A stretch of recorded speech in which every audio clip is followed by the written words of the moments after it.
Johnson Sitindaun mengusulkan agar judi online atau judol lebih baik dilegalkan saja agar uangnya bisa masuk menjadi pendapatan negara. Usulan Johnson Sitindaun itu diupload akun pribadinya @johnson_JSP untuk menjadi bahan diskusi bagi pengguna media sosial Twitter. Usulan Johnson itu pun mengundang pro dan kontra. Bahkan satu persatu komentar warganet menanggapi Johnson, dan menurut Johnson sulit rasanya Indonesia terbebas dari judi dikarenakan sebagian besar rakyat dari kelas kecil hingga besar kerap melakukan judi online atau minimal bertaruh dengan skor pertandingan olahraga atau main kartu. Politisi Partai Demokrat Johnson Sitindaun memberikan usulan agar judi online judol lebih baik dilegalkan saja agar uangnya bisa masuk menjadi pendapatan negara. Usulan ini dilontarkan Johnson Sitindaun melalui akun pribadinya @johnson_JSP untuk menjadi bahan diskusi bagi followersnya pengguna media sosial X Twitter pada Senin 17 Juni 2024. Usulan Johnson Sitindaun ini pun mengundang pro dan kontra hingga saat ini. Pada Selasa 18 Juni 2024, menurut Johnson sulit rasanya Indonesia terbebas dari judi. Hal itu karena sebagian masyarakat dari kelas kecil hingga kelas atas kerap melakukan judi atau minimal bertaruh skor pertandingan olahraga dan bermain kartu.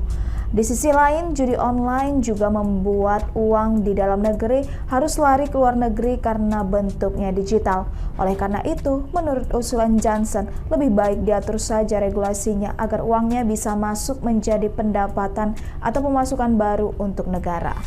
Dan kepada warga Indonesia, judi online ada undang-undangnya, semuanya diatur, dan berhati-hatilah Anda. Hati untuk kalian yang bermain judi online, karena tidak hanya bandar atau yang mempromosikannya saja yang bisa dipidana. Kalian juga yang bermain judi online bisa dipidana. Itu sudah diatur di dalam pasal 27 ayat 2 Undang-Undang Nomor 11 Tahun 2008 tentang ITE serta pasal 45 ayat 2 Undang-Undang Nomor 19 Tahun 2016 tentang perubahan atas Undang-Undang Nomor 11 Tahun 2008 yaitu tentang ITE. Bisa dipidana paling lama 6 tahun dan atau denda paling banyak 1 miliar rupiah. Namun bagaimana undang-undangnya jika bermain judi online di gedung DPR? Itulah peringatan seorang warga, mungkin dia adalah praktisi hukum, dan itu di dalam judi online di Indonesia ada tuntutan hukum sampai 6 tahun penjara. Bahkan bukan hanya pemain, promosi saja, iklan yang dilakukan oleh mbak-mbak cantik itu juga bisa terjerat hukum. Dan wacana judi online dilegalkan, ini kata Menteri Menkominfo, dan diusulkan untuk jadi pajak ya, untuk kena pajak. Dan ini tanggapan masyarakat. Kita ini satu-satu negara di... Halo, ini seru nih beritanya di sini nih.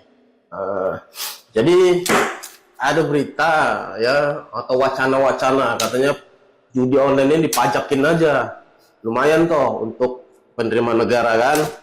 Oke.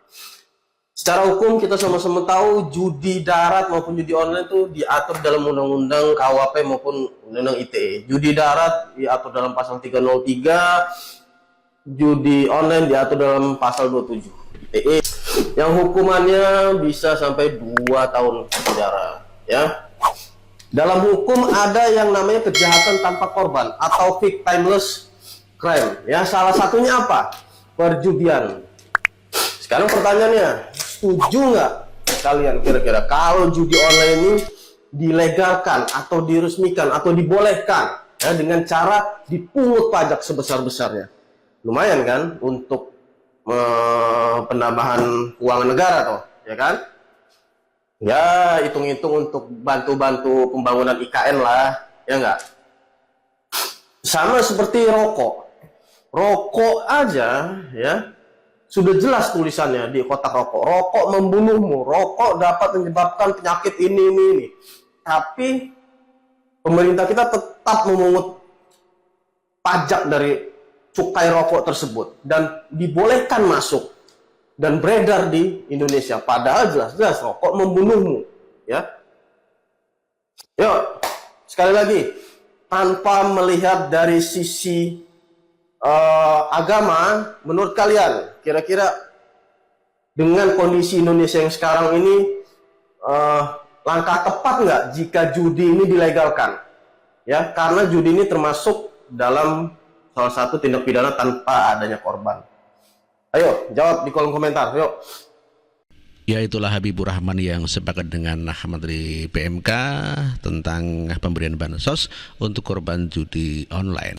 Ternyata korban judi online ada yang masih di bawah umur dan hingga orang tua banyak yang terjerat. Karena rekan-rekan media sekalian, korban yang ada di masyarakat sesuai data demografi pemain judi online usia di bawah 10 tahun itu ada 2% dari pemain. Totalnya 80.000 yang terdetek.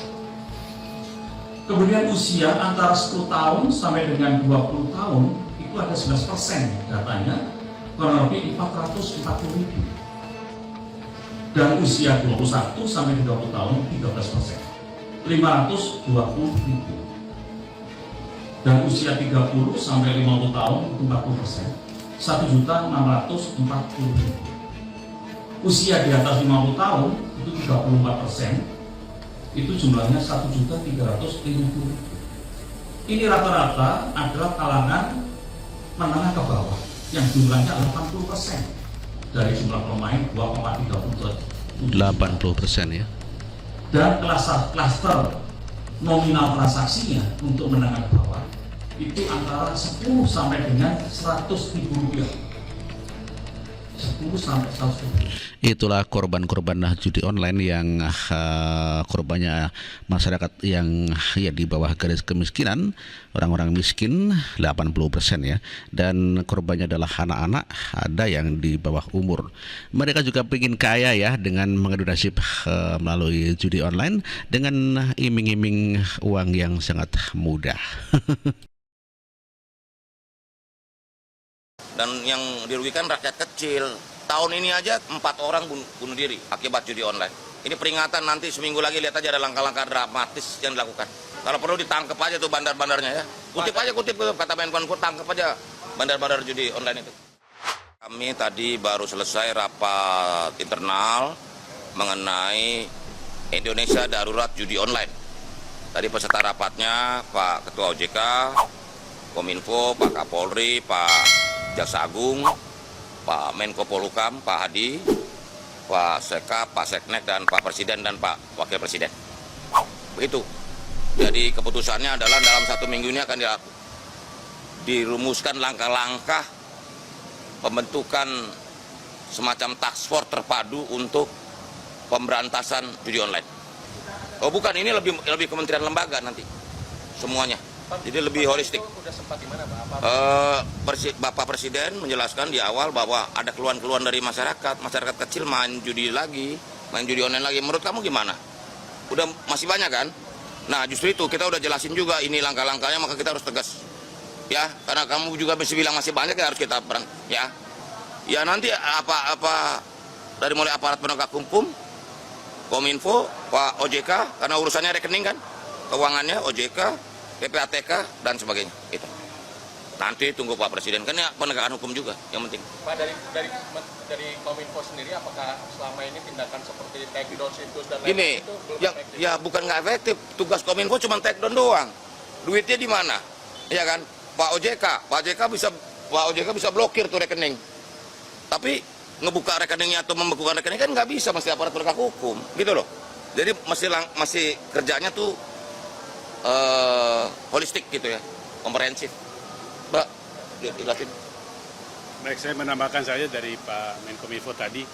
Memang kalau di kami selama ini sudah bekerja erat dengan Menkominfo, jadi langsung apabila menerima daftar dari rekening yang ditengarai akan digunakan atau sedang digunakan sebagai bagian dari kegiatan judi online, kami langsung melakukan pemblokiran.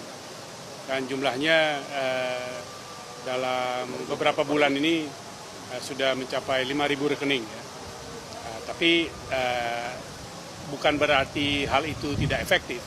Justru kami melihatnya bahwa itu adalah salah satu lapisan dari berbagai lapisan yang ada di dalam bisa dikatakan proses aktivitas dari judi online ini. Ada yang sifatnya tidak dilakukan di dalam negeri, ada yang lintas batas, ada juga yang dilakukannya tidak melalui rekening bank, ada juga yang memerlukan pendalaman dan penelusuran dari rekening bank termaksud apabila sudah dilakukan pemindahan buku dan lain-lain. Jadi lapisan-lapisan berikutnya ini harus juga diselesaikan sehingga tidak ada ruang-ruang kosong yang terus terjadi. Itulah kerja keras pemerintah Presiden Jokowi yang akan menutup judi online, dan tentunya ada pidananya bagi para penyelenggara atau bandar-bandar. Dan PPATK, Kominfo, kemudian OJK itu juga bersepakat akan membasmi perjudian online yang sangat meresahkan warga negara Indonesia. Bahkan 80% pemakai atau pengguna daripada judi online adalah masyarakat yang hidup di bawah garis kemiskinan. Itulah pentingnya kenapa judi online harus diberantas atau ditutup. Demikian juga dengan pinjaman online, itu juga banyak korban-korban sekarang. Ibu-ibu rumah tangga dengan dimudahkannya hutang itu kadang-kadang tanpa sepengetahuan suami langsung pinjam online. Bahkan di desa-desa itu ada orang yang suami menjual tanahnya, menjual sawahnya untuk menutup judi online yang akhirnya berkembang dari 10 juta berkembang berbunga sampai 50 juta sampai 100 juta. Oleh karenanya mereka menjual rumah dan sawah untuk menutupi hutang itu. Memang itu sungguh sangat berbahaya dan meresahkan keluarga. Bisa terjadi perceraian dan bunuh diri dikarenakan hal itu. Oleh karena itu saya juga sangat sependapat dan setuju dengan tindakan tegas pemerintah yang akan memutus mata rantai judi online.